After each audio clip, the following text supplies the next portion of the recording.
with the sponsorship of the Dagama Group. Hello, welcome to Rumbo Minero. My name is Cesar Campos, and together with our producer, Miguel Zavala, we will be hosting this program. How are you doing, Miguel? Hi, Cesar. Nice to be here today. It is important on this date to assess, obviously, the impacts of the message from the President of the Republic, Dina Boluarte Segarra, to the nation in order to develop, according to her, some plans, defenses of the mining sector, its promotion of artisanal mining, the fight against illegal mining, but in reality, it must be taken cautiously. That's right. And well, it surprises us because last week we had guests who indicated that they saw it unlikely that in her speech in July, Dina Boluarte might mention something about mining projects. But well, the Tia Maria issue definitely has been an important announcement and cannot be stopped. There is a need to highlight, because it is a fact.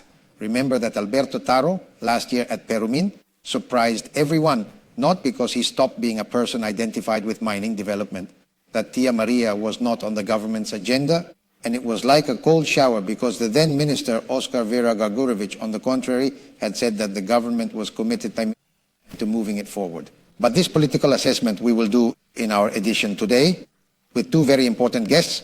The first one, Dr. Ángel Delgado Silva, is a highly recognized political analyst and also a constitutionalist and also a manager of regional policies and strategies and local ones. We will then discuss the political focus of Mrs. Boluarte's message regarding the mining sector.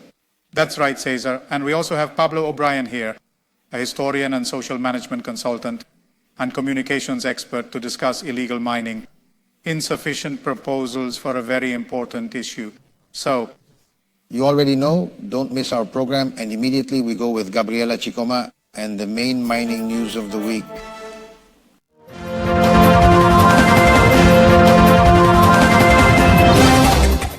These are the main mining news of the week. In the Independence Day message, the President of the Republic, Dina Boluarte, announced that they have completed the drafting of the small-scale mining and artisanal mining law project with the purpose of finishing the formalization process of the miners in our nation. The Ministry of Energy and Mines modified the regulation for mine closures, which, among various aspects, reduces the evaluation period for closure plans. It also establishes a single procedure for a new closure plan, its modifications and updates, except regarding the publication and dissemination of announcements. Additionally, Supreme Decree No. 14 modifies Article 15X related to the detailed environmental plan. The President of the Republic, Dina Boluarte, announced in her presidential message for Independence Day that after the green light to Tia Maria, now her administration will concentrate on unblocking 5 mining projects valued at $2,025 million. These involve the Quellaveco expansion in Moquegua, Corani in Puno, and Raura replacement in Huánuco, Chalcobamba Phase 1 in Apurimac, and the Romina project located in Lima, which, according to the President, will aim to commence construction as soon as it is possible. Many thanks to Gabriela Chicoma for the main mining news of the week. As we had previously announced, we have the pleasure of announcing the presence in our studio of Dr. Ángel Delgado Silva, a well-known political analyst, also a constitutional law expert, and we also add his experience within the decentralization processes that Peru has undergone and the topic of decentralization, the competencies of local and regional governments in everything related to mining, will probably spark a good and a very interesting conversation with Ángel Delgado, to whom we extend a warm welcome. How are you, Ángel? Very grateful for this interview, a greeting to Rumbo Minero and to all the friends listening to us nationwide. A broad statement regarding the speech delivered by Mrs. Dina Boluarte. It spanned 5 hours and covered 14 pages, 7 minutes. I do not want to repeat what everyone has already mentioned, right? Especially those who testified by either falling asleep or leaving the room. Congress are providing an assessment on the same. I honestly think it is something more. I believe it is a genuine lack of respect to the country, because the presidential message is an opportunity that the government, through the president, has to conduct an evaluation of a management period and announce future directions that in a democracy are fundamental to establish certain Do you remember, recall Fernando from UNETER at the end of his second term speaking for 45 to 50 minutes? And Patricio Rodriguez Rey de Castro, who was his communication advisor, prepared the entire sectoral report that he did he left. give it to the President of Congress? No, Who because is required to do that, you as a constitutionalist? According to the Constitution, what is the head of state obligated to do? The head well, of state. it A message requires must be how given to many the hours? function. Yes, the message's purpose is to review management and announce the direction of the new period. But you cannot do that if you take two approaches. One is to refuse to say anything, so you keep quiet and present a blank page. But the other method is sinister, more subtle, but with the same outcome, is to overwhelm with a set of data. Also, a bit from my experience, these are the data compiled periodically across the entire administration in all sectors, right? All the officials do it, they report what they are doing, and so on and so forth. This is all amalgamated without much coherence and then presented as a speech where then the main points are missing. The clear direction is absent, the guiding line is lacking. So from that perspective, it is a speech that leaves nothing. We can discuss any point because almost everything was touched upon and common places that no one in their right mind can oppose. But that is not a presidential message in the strict sense. Correct, Angel. Well, now moving on to the mining topic in the presidential speech. Clearly, one of the key announcements by President Dina Boluarte was about the Tia Maria project and the support it has given by the government for the successful advancement of this project and the benefits it would bring to the nation and Arequipa, to the Valle del Tambo communities and the nation overall. What does this government support mean for such an important project like Tia Maria? How much does it aid us in regaining investor trust and also competitiveness that it brings? We had lost. No, I think it is important. From this perspective, it seems good that the government commits to an issue pending for a long time and due to stubborn reasons and political manipulation by certain anti-mining groups that aim for pointless conflicts between farming and mining.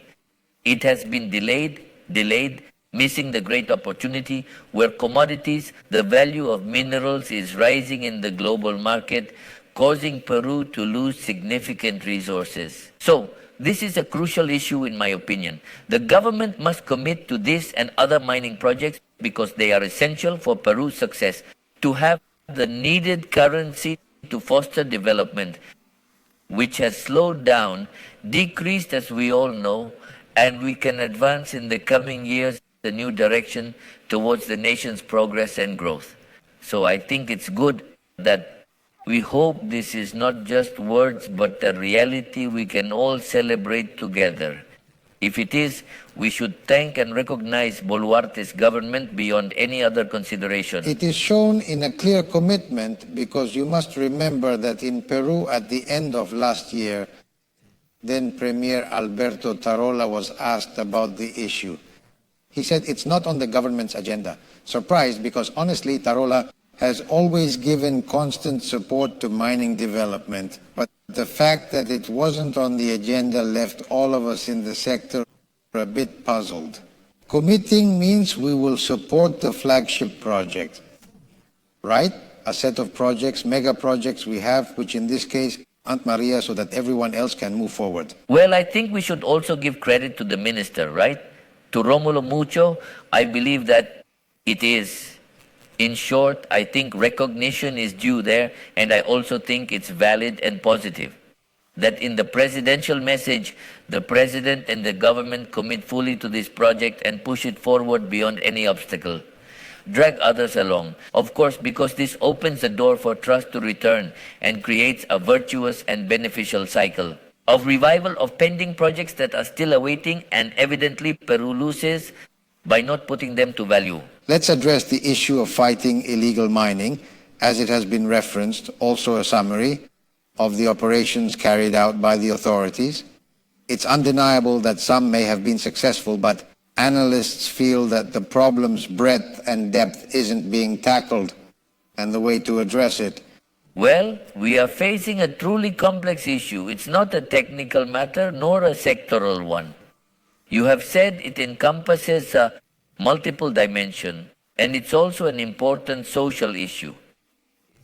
There are many people engaged in this activity, which is indeed outside the law, sometimes ventures into crime, and that is the danger. So I believe it's an issue that must be directly addressed. Once again, I think it's good that the President of the Republic mentions this matter, says this is important. Now, this is a topic of great significance that requires more than just resolve. We need an appropriate strategy because, I repeat, we must carefully balance various interests. We must avoid, for instance, disregarding rights acquired by those who have made concessions. We must also seek to provide an alternative for those engaged in this activity, finding them work to sustain themselves.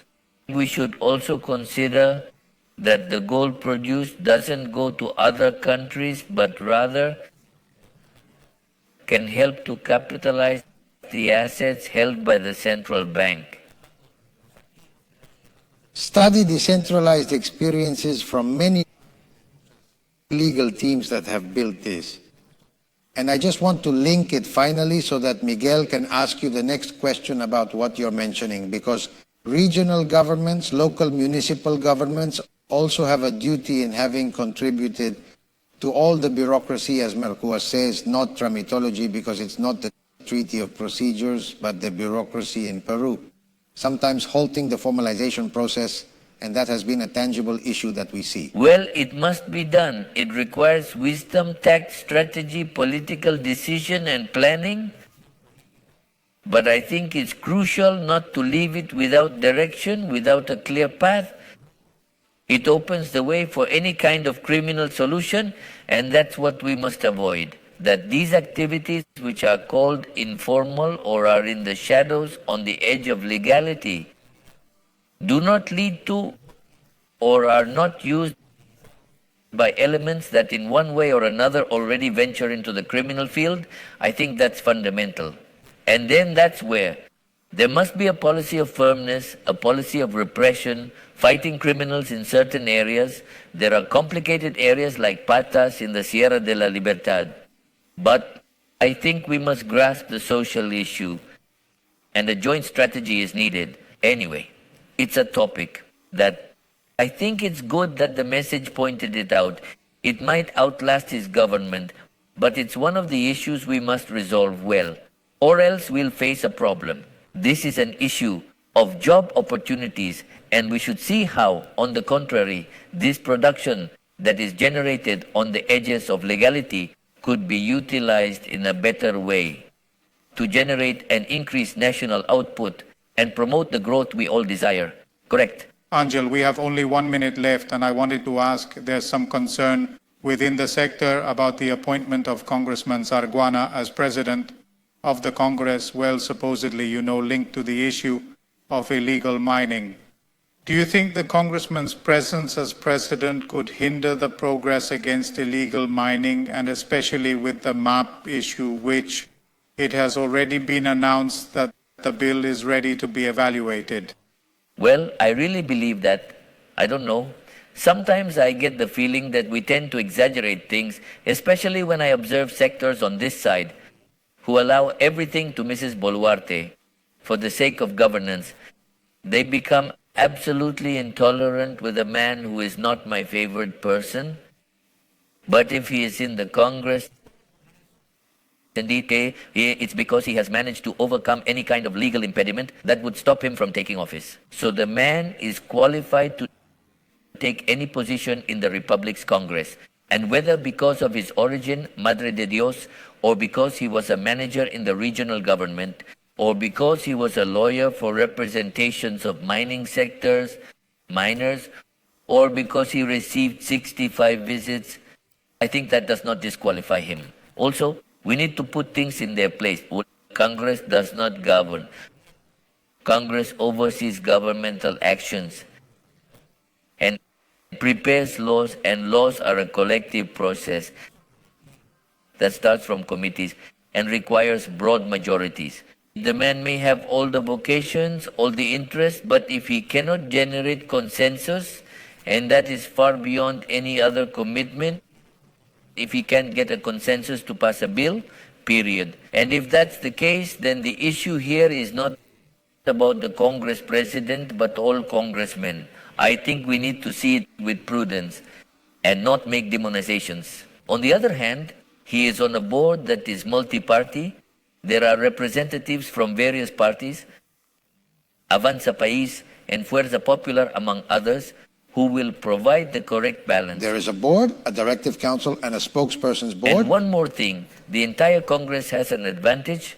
It is public. In Congress, things cannot be handled like in a cabinet, in a closed room, as happens in the ministries of the executive power.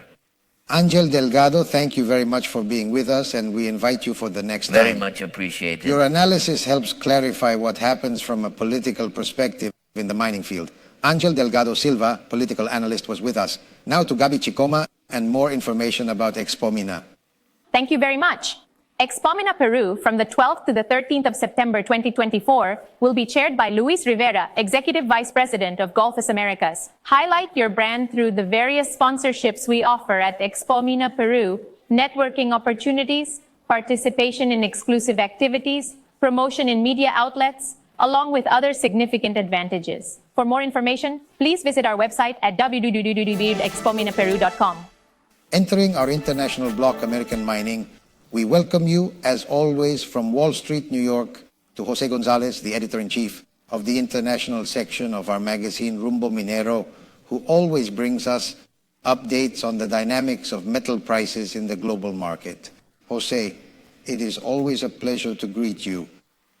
Likewise, Cesar, delighted to see you weekly. And perhaps deliberately, I made that introduction because copper prices are experiencing a correction that seems euphemistic to me, don't you think? Sustained, which has led futures contracts for the metal to their lowest level in the past 4 months, despite which they remain above the expected level in which they opened the year 2024. The question is obvious because this could generate a lot of concern. But we are talking about futures contracts, Jose. Is there actually a risk that these quotations might still continue with a downward trend?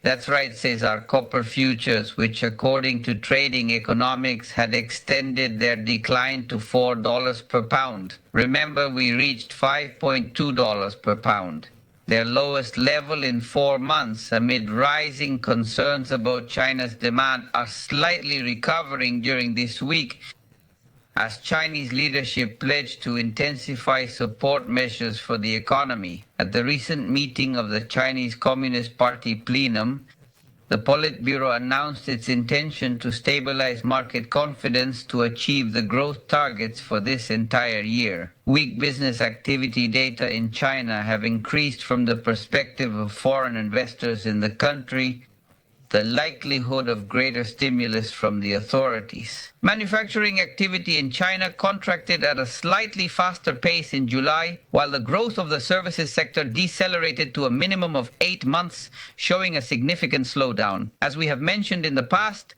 copper prices have been fluctuating due to all the global economic uncertainties and instabilities. The possibility of new trade tensions with the United States and the Chinese government's priorities to shift the economy away from construction and industry that demand copper domestically to specialize in advanced technologies and new sources of energy.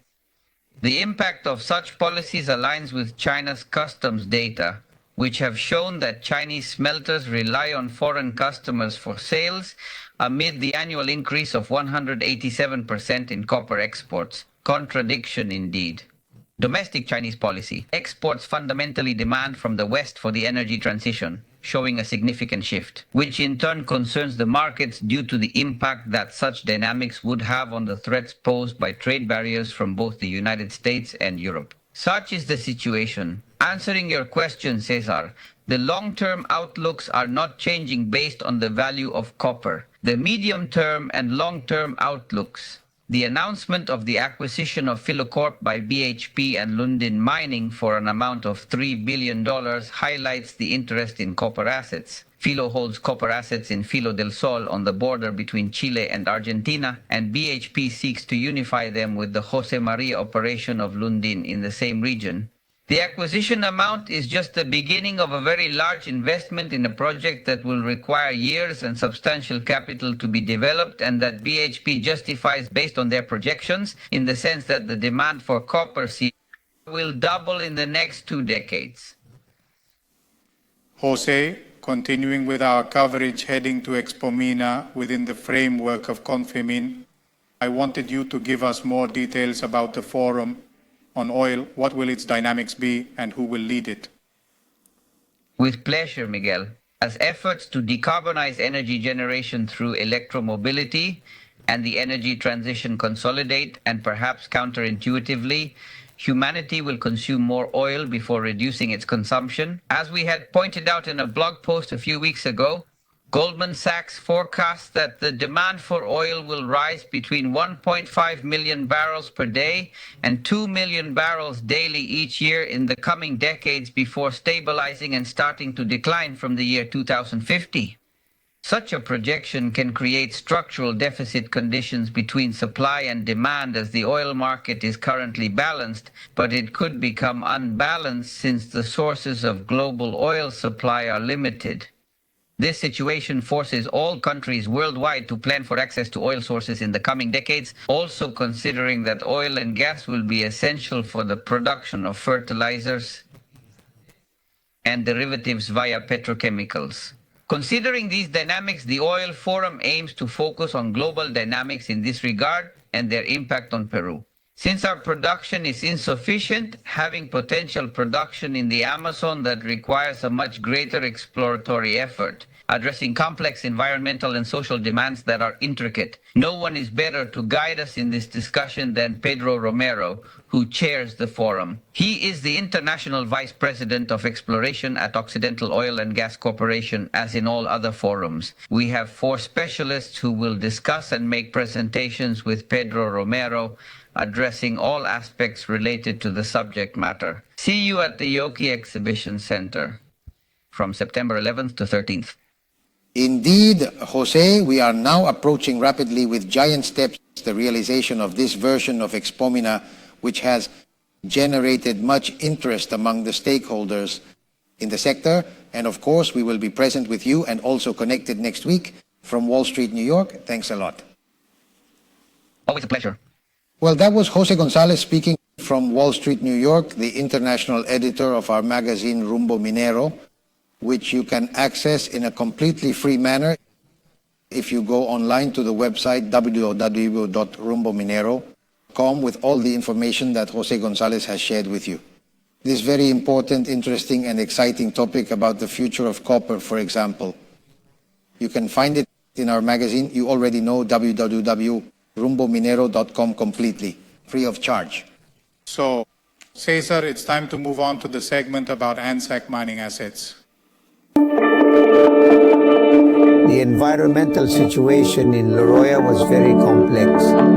Peru had to take on its guardian responsibility to ensure the health of the population and the ecosystem. Previously, the streets and roads were muddy and dirty, so there was the contamination.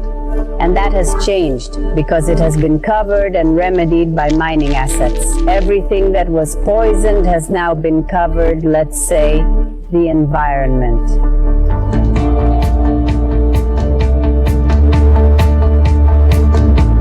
Today, Alto Marca Valley has developed significantly, both in commerce and in transportation. New job opportunities have been created. It is now practically a new quality of life. This place, as they say, it has developed quite a lot, right? Thanks to that, we now have more development in our association here in Alto Marca Valley. Even the animals in the past used to suffer from what was called lameness. Lameness, some little animals that couldn't walk through the pastures due to contamination, everything. Today that disease has disappeared. In these areas with exposed and contaminated soils, I used to play with my brother, my friends and my family. I am happy to work in a company that changed La Arroya. Today's children have a completely different reality.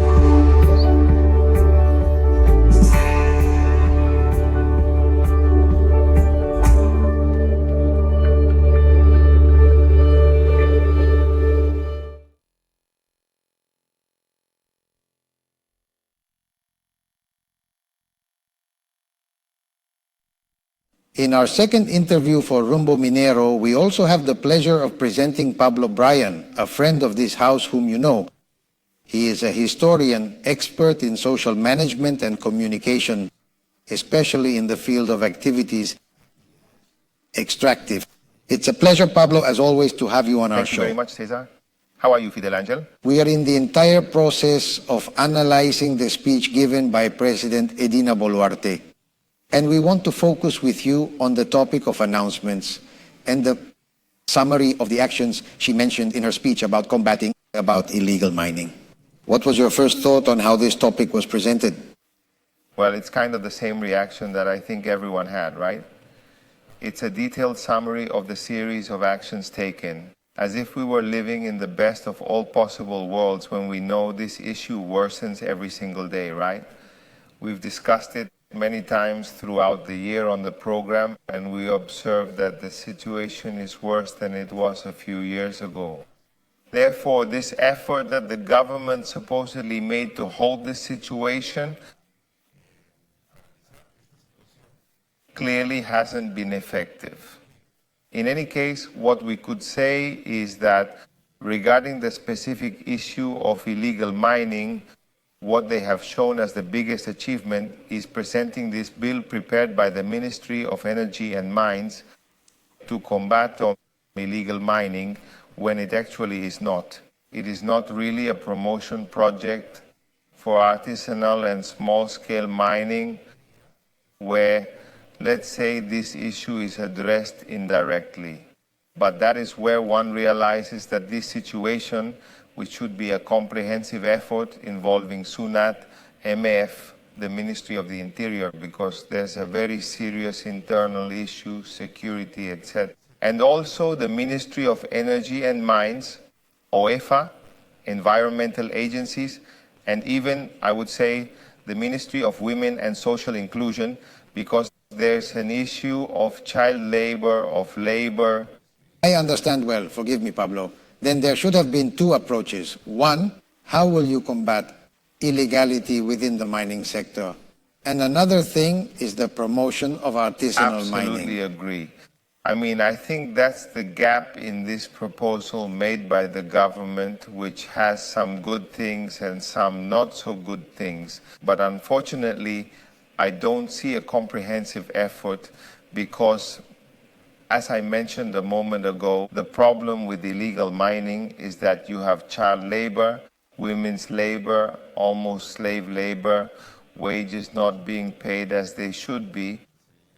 There are a series of very serious labor safety issues, environmental pollution, organized crime. I mean, it is an extremely serious problem, and it is being addressed by passing a law that many things seem to me to be necessary. If you want, we can later discuss this matter directly, but it is a law where many of the things will remain on paper, meaning it is not establishing how to actually implement what is intended. This is a reality too complex to handle in such a light manner, in my opinion.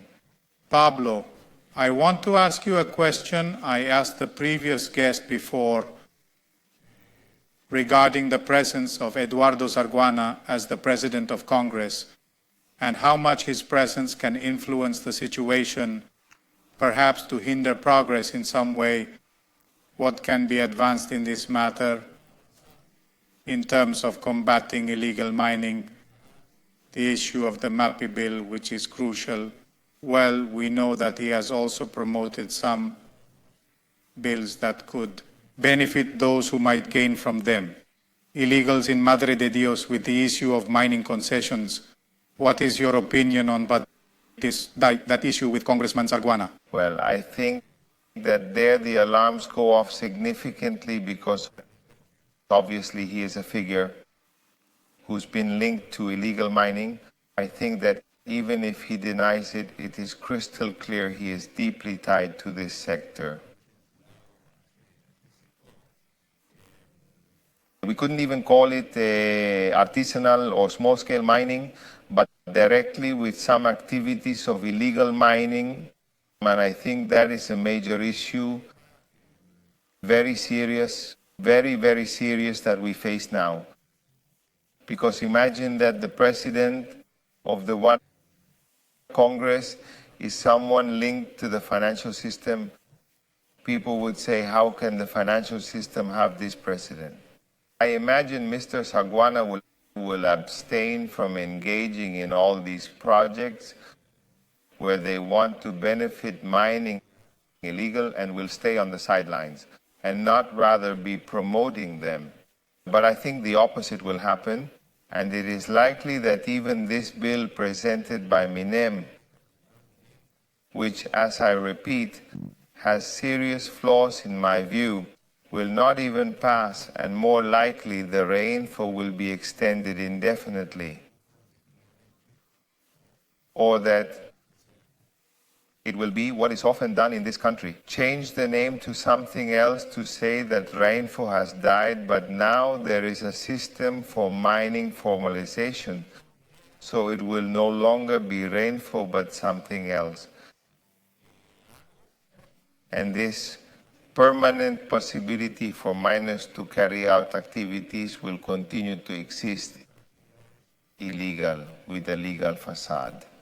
Making a separate point about why Eduardo Salwana, representative of Madre de Dios, with all the positive or negative baggage he may have, reaches Congress, it also relates to the structure of our political system where de facto powers, just like drug trafficking, illegal mining, human trafficking, now all have a parliamentary representative. I think it is a serious problem you are addressing in Peru, but because formal entrepreneurs have been prevented from making contributions to illegal party campaigns. However, due to informality, no one investigates, no one acts. There is no investigation on how these congressmen reach Congress without an inquiry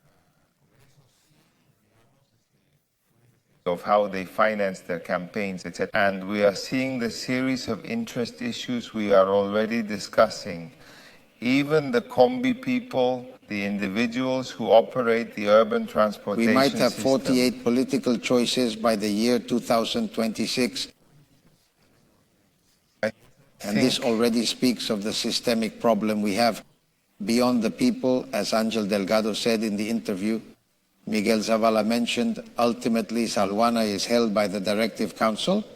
He is held by his own board, the board of spokespersons. Hopefully there are sensible voices that could stop this. I wanted to discuss with you about the Maipe law, that is the promotion of small-scale mining and artisanal mining, announced by the minister, I know Romulo also, the Minister of Energy and Mines, has reported, because after all, there is a need for the large mining companies to also understand them. Hopefully in the promotion law, there is a good dynamic happening. Paula, a girl named Paula, Cantuarias, I heard her, not sure if you know her from Dynamic Company, has made a summary of all the resistance to large-scale mining. Not only from those who are deceived by the NGO, but also from artisanal and small-scale mining. Something is missing there, perhaps needing to be fully optimized. many things are missing. It is an extremely complicated puzzle. Where the main issue lies, the matter of concessions, because everything can work very well, but the problem lies in the concessions. I believe the issue we have is that in Peru, there are free concessions that could be accessed by these illegal miners, meaning Ingemerca does this, another group does it, promotes, pushes forward, but they do not want that. They want to continue. exploiting the concessions they are in, which belong to third parties. So that is the serious issue. Some of them are important mining projects, such as Chancas de Soda. I am told that, for example, Conga is also being invaded, meaning Roquilich, a series of mining projects. Safranal also has this issue. There are several important mining projects for the country's development that are being, let's say, invaded and are hindering their development due to this issue. Tajo, Chalcobamba, Las Bambas, and so on. So, there I believe lies the fundamental problem. How are we going to legislate on this? And I think there is not much solution because concessions are concessions. Someone already holds them and illegal miners are working there and want to work there because in reality, an artisanal miner, an unlawful miner, does not invest in exploration, but goes to places where they already know there is, let us say, mineral. That is a serious problem. Another serious issue is that clearly to explore, a formal company has many requirements they do not meet. They simply enter, start working, and then comes the issue of formalization when it should be the other way around.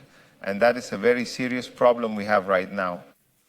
It is always very pleasant to have you in the studio, and we appreciate all your reflections, which I hope will help our audience to better focus, to clearly see how this phenomenon of illegal mining and the shortcomings of the presidential speech. To address it, we'll have you again soon. Thanks a lot for inviting me. Pablo B'brien, historian and social management expert, was with us. Let's go now to Gabi Chicoma with more Expo Mina info. Thank you so much. Expo Mina Peru, the biggest and most important mining event in Peru in 2024 with 16 years of history. Do business with the mining sector of Peru and America. Expo Mina Peru from September 11 to 13, 2024 at the Yoke Exhibition Center in Lima. Portfolio of mining projects in Peru worth over $53 million and portfolio of mining projects in America worth $450 million. Invest with the leaders. Join Expo Mina Peru 2024. For more details, visit our website www.expominaperu.com. As we reach the end of the show, Miguel, it is very significant that Dr. Ángel Delgado pointed out what many of us think the importance of this explicit mention to move forward as a commitment from the executive branch, not just a business commitment. The Tia Maria project located in Arequipa, Peru, and also this opens up the expectations for other projects that are in the queue waiting, which are many, not of the size of some others, Tia Maria as well indeed, can take a more defined path. That's right, Cesar, and well, Pablo B'brien also mentioned concerns about the MAPE issue. He doesn't have much confidence in what this proposed law might contain. He even suggests there could be an issue of extending the reinfo, a change of name, that would keep us in the same situation with minimal formalization of unfortunate miners indeed. The truth is anything can happen, but let's trust in good judgment in at least the mental sanity of our congressmen, so they don't introduce contraband, which will only undermine KKS, the entire national economic system with more informality, despite those who present it as if it were a solution, an escape route from regulatory excesses. At the same time, it greatly harms the development of our country. Name Cesar Campos. Along with Miguel Zavala, we were hosting the show. Rumbo Minero, but don't move because Peru Construye is coming up to talk about construction and infrastructure. Be part of the mining event of the year, Expo Mina Peru 2024. Proudly participate in the activities that will unfold within the APEC framework. Therefore, we present the Forum of Mining Ministers from Asia-Pacific Economies, which will be held within Expo Mina 2024 from September 11th to 13th at the Yoke Exhibition Center in Lima, Peru. Join leaders and experts to explore the challenges and opportunities of Peru's mining industry globally. The inclusion of Asia-Pacific Economic Cooperation, APEC, in Expo Mina 2024 marks a milestone in global mining events and offers a unique opportunity to enhance collaboration and knowledge exchange in the mining sector internationally. This important forum will bring together prominent leaders and experts in the mining field to address the challenges and opportunities facing the industry in the Asia-Pacific region. Expomina 2024 is going to be an event you cannot miss for suppliers and mining companies. We warmly invite you to take part in our grand and spectacular fair. Engage in business with the mining sector, become a sponsor or reserve your booth, and take part in Expomina Peru. Get more information about the most significant mining trade fair at www.expominaperu.com. Make wise investments. Invest with the leaders in the industry.